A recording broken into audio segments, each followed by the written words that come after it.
नमस्कार दोस्तों, आप लोगों का अपना यूट्यूब चैनल रोजगार 7590 में स्वागत है। आज आप लोगों को बताने वाले हैं रेलवे से जुड़ी बहुत बड़ी अपडेट निकल के आई है। जो काफ़ी कैंडिडेट गए थे एलपी और टेक्नीशियन में डीवी कराने, उनके साथ क्या दिक्कत हो रही है, आपके साथ दिक्कत ना हो ग्रुप डी के डीवी के टाइम, और क्या क्या गलतियां आपको नहीं करनी है, तो इन सारी चीज़ों को आपको क्लियर करने वाले हैं, जिससे कि आप लोगों को आगे कोई दिक्कत ना हो। तो आप लोग वीडियो में लास्ट तक बने रहिएगा। जो लोग चैनल पे पहली बार आए होंगे, चैनल को सब्सक्राइब कर लीजिएगा। रेलवे से जुड़ी सभी जानकारी आपको इस चैनल पे देखने को मिलती रहती है, चाहे अप्रेंटिस हो या रेलवे की संविदा भर्ती हो, कॉन्ट्रैक्ट बेसिस की भर्ती हो, या आपका कोई एग्ज़ाम हो या नई भर्ती आती है, तो सारी जानकारी आपको यहाँ पे देखने को मिलती रहती है। तो आप लोग चैनल को सब्सक्राइब जरूर करके रखिएगा।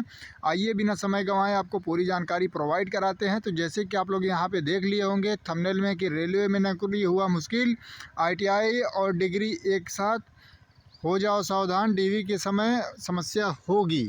तो आप लोग इतना तो पढ़ लिए होंगे और सभी को पता हो गया होगा कि क्या क्या दिक्कतें होने वाली ITI के साथ, अप्रेंटिस के साथ, या आप BA BTC जो भी किए होंगे, अगर आपके साथ दिक्कत ना हो तो उसके लिए आपको पहले क्या सावधानी करनी होगी। तो जैसे कि आप लोग यहाँ पे देख भी पा रहे होंगे कि एक नोटिस है रेलवे का, ठीक है, ये रेलवे का नोटिस है, रेलवे रिक्वायरमेंट बोर्ड। आप लोग यहाँ पे देख भी पा रहे होंगे, railway requirement board, ministry of government of railway, ministry of railway की तरफ से ये जारी किया गया है। तो कहने का मतलब है कि ये नोटिस देखिए अभी हाल फिलहाल की है, 18/11/2025 के एक कैंडिडेट थे, उनका मतलब डीवी के टाइम में क्या क्या दिक्कत हुई उनके साथ। और तो देखिए सबसे इम्पोर्टेंट ये है कि आप लोग अगर एक साथ 2 डिग्री लिए हैं, मतलब ITI कर रहे थे, 10वीं के बाद ITI भी कर रहे थे और 12th भी कर रहे थे, या 12th होने के बाद ITI में भी एडमिशन ले लिया और फिर 1 साल का गैप करके फिर मान लीजिए ग्रेजुएशन यानी BA BTC या जो भी आप मतलब BSc करना होगा आपने किया होगा। अगर मान लीजिए 1 साल का गैप भी करके आपने किया होगा, जैसे मान लीजिए 2 साल का ITI का कोर्स है, तो फर्स्ट ईयर आपका समाप्त हो गया, सेकेंड ईयर अभी स्टार्ट हुआ और तब तक इधर आप BA BSc में भी एडमिशन ले लिए हैं। तो आपको लग रहा होगा कि नहीं हमने तो 1 साल का गैप किया है, तो ऐसा गैप नहीं होता। जब तक वो डिग्री कंप्लीट नहीं होती, वहाँ से TC नहीं मतलब आपने निकलवाई, तब तक वो मतलब कंप्लीट नहीं माना जाता है। तो आप लोगों को अगर जितने भी लोग इस तरीके से गलती किए होंगे, तो आप एक ही डॉक्यूमेंट का यूज करिएगा, नहीं तो आपके साथ दिक्कत होगी। क्योंकि DV में आपको हो सकता है बाहर भी कर दिया जाए, क्योंकि एक साथ 2 डिग्री आपने कैसे कर ली और दोनों डिग्री रेगुलर कैसे है। मान लीजिए ITI भी कर लिए हैं, तो ITI तो प्राइवेट की नहीं जा सकती। प्राइवेट का मतलब है ये है कि ऐसा नहीं प्राइवेट कॉलेज से, प्राइवेट का मतलब ये है कि आपने वहाँ पे जाके रेगुलर मतलब वहाँ पे पढ़ा है, सीखा है, ये होता है मतलब रेगुलर। और प्राइवेट का मतलब होता है कि आपने एडमिशन करा दिया केवल मतलब एग्ज़ाम देने के। तो आपने तो दोनों में रेगुलर किया हुआ है, तो फिर इस तरीके से आप 2 जगह कैसे मौजूद थे एक ही समय में। तो ये सारी समस्याएं आ रही थी काफ़ी कैंडिडेट के सामने। और देखिए एक कैंडिडेट थे, जैसे कि इन्होंने देखिए ITI भी किए थे और यहाँ पे बैचलर डिग्री भी मतलब साथ में किए थे, मतलब 1 साल का गैप भी था। देखिए 2018 में इनका एडमिशन मतलब फर्स्ट ईयर, और 2020 में ये देखिए 18 से 20 तक इनकी ITI थी, और 19 में इन्होंने एडमिशन ले लिया था BA में, 19 से 22 तक यानी 3 साल इन्होंने BA किया। तो इनकी डिग्री मैच कर गई, एक साथ 2 डिग्री इन्होंने लिया है। मान लीजिए 2018 में इन्होंने एडमिशन लिया था, तो इनका 2020 में कंप्लीट होता है। अगर ये 2020 में अगर BA में एडमिशन लेते तो दिक्कत नहीं होती, लेकिन इन्होंने 2019 में ही एडमिशन ले लिया।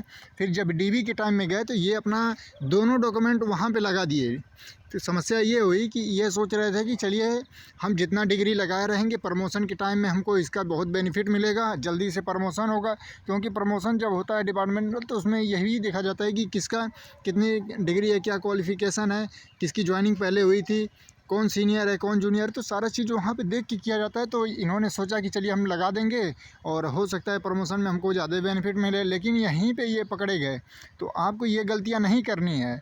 अगर आप ITI यूज कर रहे हैं रेलवे में, जैसे ग्रुप डी में, LP में, टेक्नीशियन में कई वैकेंसियों का लाभ ले रहे हैं, उसके साथ BA भी किए हैं, इस तरीके से गलती आपने भी किया है, तो आपको BA का यूज नहीं करना है। जैसे BA में मतलब जो NTPC की ग्रेजुएट लेवल की वैकेंसी आती है, आप उसको फॉर्म ही ना फिलअप करिए।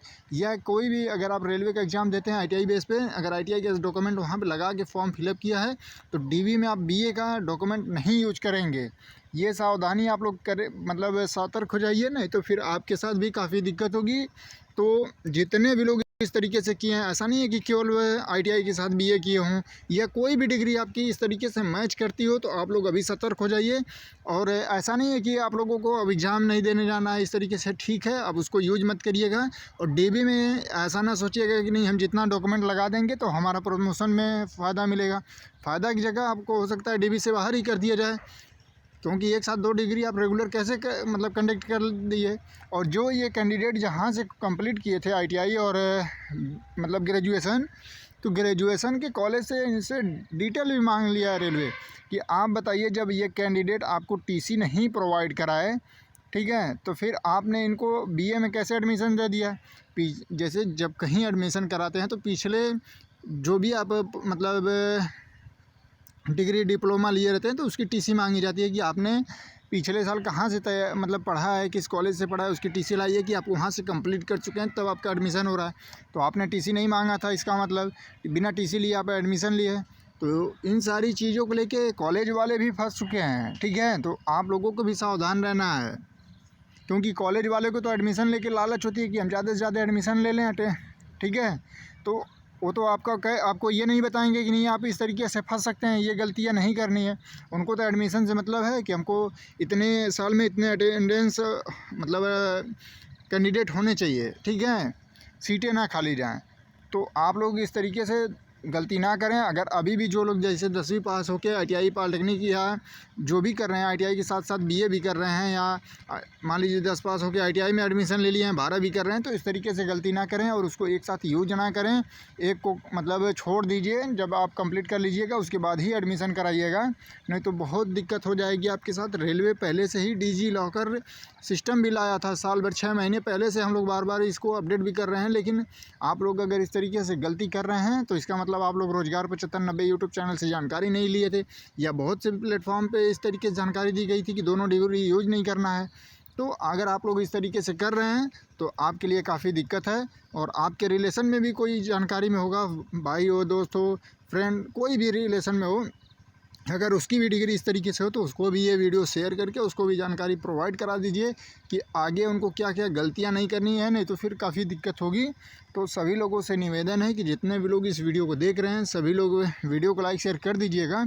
और जो लोग चैनल पे पहली बार आए होंगे चैनल को सब्सक्राइब कर लीजिएगा। रेलवे से जुड़ी सभी जानकारी आपको यहाँ पर मिलती रहती है, काफ़ी कम समय में आपको पूरी जानकारी बताई जाती है।